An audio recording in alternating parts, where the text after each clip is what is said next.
Nylon khaman મોટાભાગે બધાને ખૂબ જ ભાવતા હોય છે, પણ જ્યારે આ નાયલોન ખમણને ઘરે બનાવવાની વાત આવે ને ત્યારે આપણા બધાના મનમાં એક જ વાત ચાલતી હોય કે બહાર જેવા તો આપણાથી નાયલોન ખમણ ઘરે નહીં જ બને અને આપણું બેસન પણ બગડશે અને આપણી મહેનત પણ જશે.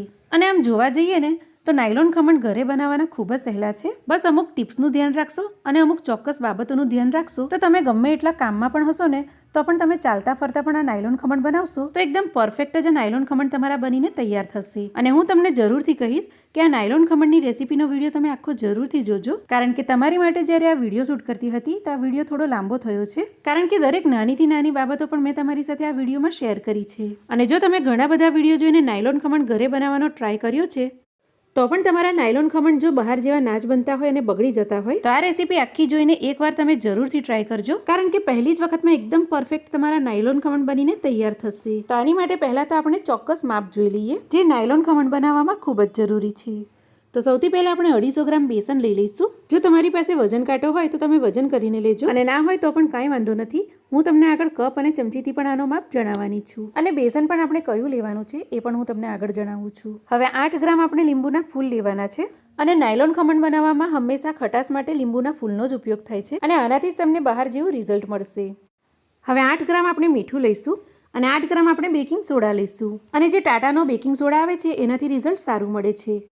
અને આપણે ગુજરાતી ફરસાણ બનાવીએ છીએ એટલા માટે આમાં આપણે સિંગતેલનો ઉપયોગ કરીશું તો ખૂબ જ સારો ટેસ્ટ આવશે. તો સિંગતેલ આપણે 25 ગ્રામ લેવાનું છે, અને આ ના હોય તો તમે જે પણ ઉપયોગમાં તેલ લેતા હોય તે તમે લઈ શકો છો. અને હવે આમાં આપણે 30 ગ્રામ ખાંડ લેવાની છે, અને જરા પણ ટેન્શન ના લેતા, કારણ કે હું આ બધાનો માપ તમને ચમચીથી પણ જણાવીશ. તો ઘરે નાયલોન ખમણ બનાવવાનો આ છે એકદમ પરફેક્ટ માપ, જેમાં 250 ગ્રામ બેસન, 8 ગ્રામ લીંબુના ફૂલ, 8 ગ્રામ મીઠું અને 8 ગ્રામ બેકિંગ સોડા, સાથે જ 25 ગ્રામ સિંગતેલ અને 30 ગ્રામ ખાંડ આવે છે. હવે જ્યારે પણ આપણે ઘરે ખમણ બનાવીએ એટલે બેસનને આપણે હંમેશા ચાળીને જ લેવાનું છે. હવે જ્યારે પણ આપણે નાયલોન ખમણ બનાવીએ ને ત્યારે બેસન પણ એક મહત્વનો ભાગ ભજવે છે. તો આપણે ચણાનો લોટ નથી લેવાનો, આપણે જે તૈયાર પેકેટમાં બેસન આવે છે તે લેવાનું છે. અને હમણાં મેં ફોર્ચ્યુનનું બેસન લીધું છે. તમે આની જગ્યાએ ગાયછાપ કે ઉત્તમનું બેસન લેશો તો એનું પણ સારું જ રિઝલ્ટ મળે છે.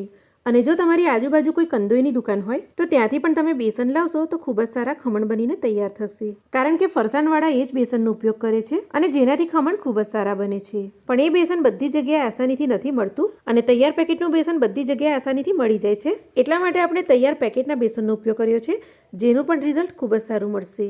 તો બેસનને આપણે ચાળી લઈએ તો અંદર હવાના કણ ભરાય, અને જેનાથી જ આપણા ખમણ ખૂબ સારા બને. હવે આ મેઝરિંગ કપ બધાના ઘરે મળે જ, તો આ મેઝરિંગ કપથી હું તમને 250 ગ્રામ બેસનનું માપ જણાવું. તો કપમાં આપણે બહુ દાબીને બેસન નથી ભરવાનું, બસ નોર્મલી આ રીતે જ આપણે બેસનને દબાવ્યા વગર જ ભરવાનું છે. તો એક કપ આપણો આખો ભરાયો છે, અને આ બીજો કપ આપણે ભર્યો, અને આ ત્રીજો કપ આપણો આખો નથી ભરાતો, થોડો બાકી રહે છે. એટલે 250 ગ્રામ બેસન 3.25 કપથી થોડું વધારે થાય છે.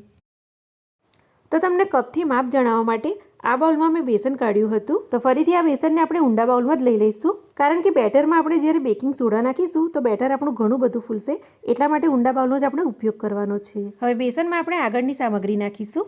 તો સૌથી પહેલાં આપણે 8 ગ્રામ મીઠું લીધું હતું તે લઈશું, તે હું હવે તમને ચમચીથી પણ જણાવું. તો આ ચમચીમાં આપણે મીઠું ભરીએ તો બરાબર 1 ટીસ્પૂન આપણું મીઠું થાય છે, અને મીઠું તમે તમારા સ્વાદ મુજબ વધુ કે ઓછું પણ કરી શકો છો, પણ 8 ગ્રામ મીઠું એકદમ પરફેક્ટ છે. હવે આપણે આમાં 8 ગ્રામ જે લીંબુના ફૂલ લીધા હતા તે નાખીશું. અને તમે કહેશો કે લીંબુના ફૂલની જગ્યાએ લીંબુનો રસ નાખીએ તો ચાલે, પણ જો ફરસાણવાળાના દુકાન જેવું તમારે રિઝલ્ટ ખમણનું જોઈતું હોય તો તમારે લીંબુના ફૂલનો જ ઉપયોગ કરવાનો છે, કારણ કે આનાથી જ ખમણમાં જાળી ખૂબ સરસ પડે છે. તો જુઓ, ટોટલ 1.5 ટીસ્પૂન ભરીને આપણા લીંબુના ફૂલ થયા છે. હવે ખાંડ આપણે 30 ગ્રામ લીધી છે, એ હું તમને ટેબલ સ્પૂનના માપથી જણાવું. તો આ ટીસ્પૂનના માપથી મોટી ટેબલ સ્પૂનનો માપ છે. તો આ 2 ટેબલ સ્પૂન જેટલી ખાંડ થઈ, અને ત્રીજી અડધી ટેબલ સ્પૂન ભરાશે. તો 30 ગ્રામ ખાંડ આપણી અડધી ટેબલ સ્પૂન ભરીને થઈ છે. હવે ખમણનું બેટર બનાવવા માટે કેટલું પાણી જશે એ પણ આપણે જોઈ લઈએ. તો પહેલાં આપણે અહીંયા 1 કપ જેટલું પાણી નાખીશું, જે 240 ml જેટલું છે.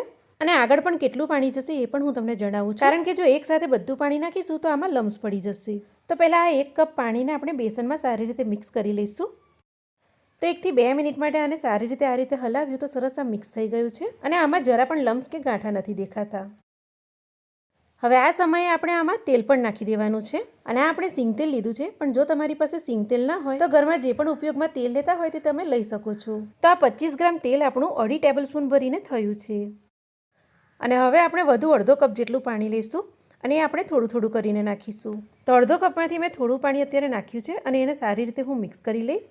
જો ખીરું તમારું વધારે પડતું પાતળું થઈ જશે ને તો પણ ખમણમાં જાળી સારી નથી પડતી, અને જો ખીરું વધારે પડતું જાડું બનશે તો પણ ખમણમાં જાળી સારી નહીં પડે અને ખમણ પોચા પણ નહીં થાય. હવે બાકી વધેલું પાણી પણ હું આમાં નાખી દઈશ અને બધું સારી રીતે મિક્સ કરી લેવાનું છે. અને આમ જોવા જઈએ તો 250 ગ્રામ બેસનમાં 300 ml ની આસપાસ પાણી આમાં જાય છે. અને ખીરું પ્રમાણસર કેવું રાખવાનું એ પણ હું તમને આગળ એક ટ્રીકથી જણાવું છું. તો જુઓ 5 મિનિટ મેં આને સતત હલાવ્યું છે, જેથી આમાં ખાંડ અને લીંબુના ફૂલ પણ સરસ ઓગળી ગયા છે.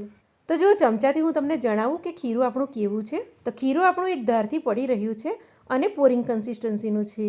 અને ચમચાના પાછળના ભાગથી ખીરું બધું નીતરી જાય અને વચ્ચે આપણે આંગળીથી આ રીતે નિશાન કરીશું તો કોટિંગ બંને બાજુ અલગ રહેશે અને ભેગું નહીં થાય. તો નાયલોન ખમણ બનાવવા માટે આપણું એકદમ પરફેક્ટ ખીરું તૈયાર થઈ ગયું છે, જેમાં મેં બધા માપ તમને એકદમ પરફેક્ટ આપ્યા છે. તો હવે આ ખીરાને આપણે ઢાંકીને 10 મિનિટનો રેસ્ટ આપીશું અને ત્યાં સુધી આપણે બીજી તૈયારી કરી લઈએ. હવે ખમણને આપણે કયા વાસણમાં બનાવવું એ પણ ઘણું મહત્વનું છે. અને ખમણ બનાવવા માટે બધાના ઘરે ઊંડી થાળી કે ઊંડું કેકનું ટીન નથી હોતું, પણ આ મસાલાનો ડબ્બો તો બધાના જ ઘરે હોય છે, જે આ રીતે મોટો પણ હોય છે અને ઊંડો પણ આવે છે. તો અત્યારે મેં મસાલાની ડબ્બીઓ આમાંથી હટાવી દીધી છે અને ડબ્બાને સારી રીતે ધોઈને કોરો કરી લીધો છે. તો જો તમને મારી આ ટિપ્સ ગમી હોય તો વિડીયોને જરૂરથી લાઈક કરી દેજો અને મારા પેજને જરૂરથી ફોલો પણ કરી લેજો.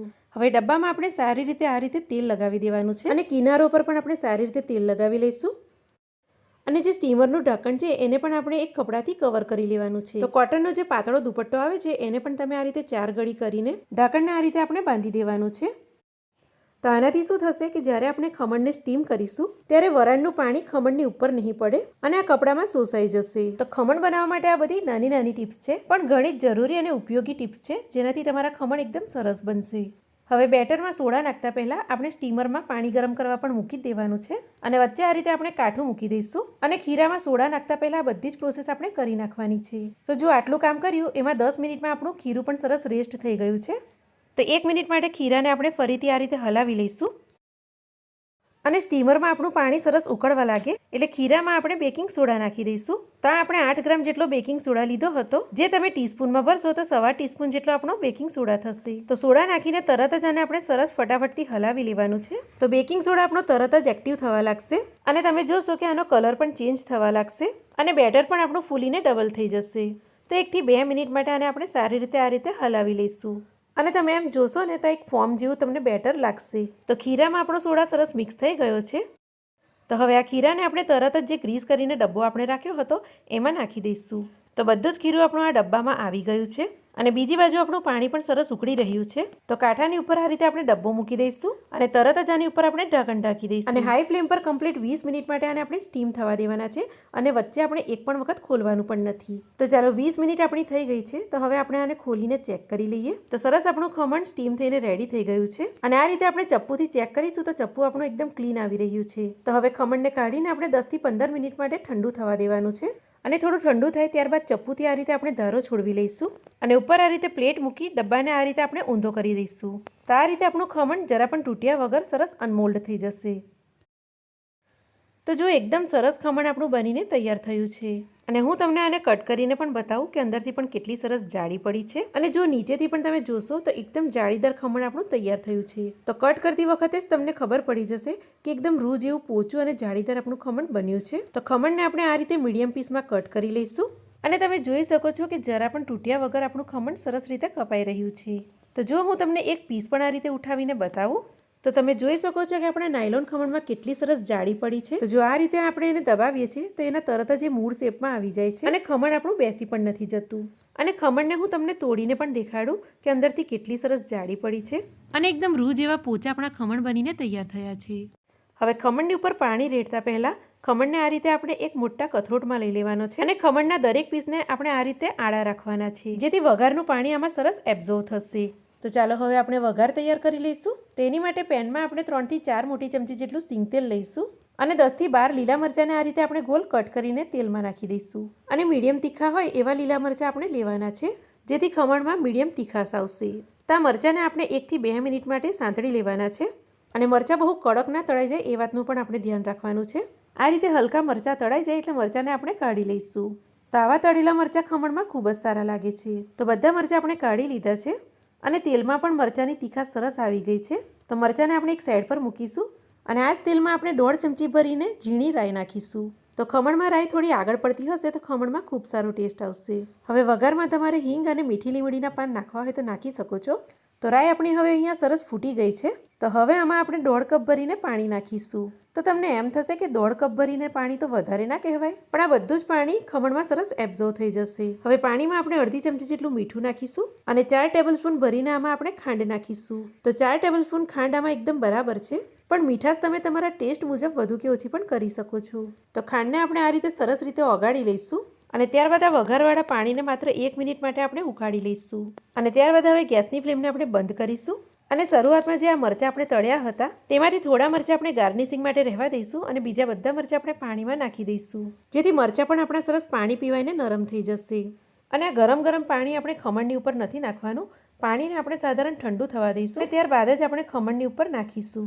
તો જો વઘારનું પાણી આપણું હલકું ઠંડુ થઈ ગયું છે તો આ વઘારને હવે આપણે ચમચાની વડે ખમણની ઉપર રેડીશું. અને જો ખમણના પીસને આ રીતે આપણે આડા કરીએ એટલે આ જે જાડી પડી છે એમાં આપણું વઘારનું પાણી સરસ એબ્ઝોર્વ થશે અને ખમણ સરસ ફૂલીને હજુ પણ ડબલ થઈ જશે. અને ખાતી વખતે આપણા ખમણ જરા પણ કોરા નહીં લાગે અને ગળામાં ડચુરો પણ નહીં બંધાય અને ખાવામાં એકદમ રસીલા અને પોચા તમને ખમણ લાગશે. હવે ઉપરથી આપણે જે આ મરચાં કાઢીને રાખ્યા હતા એ આ રીતે મૂકી દઈશું અને પાણી નાખ્યા પછી 15 થી 20 મિનિટ માટે આપણે ખમણને રેસ્ટ આપીશું, જેથી ખમણમાં સરસ પાણી પીવાઈ જશે.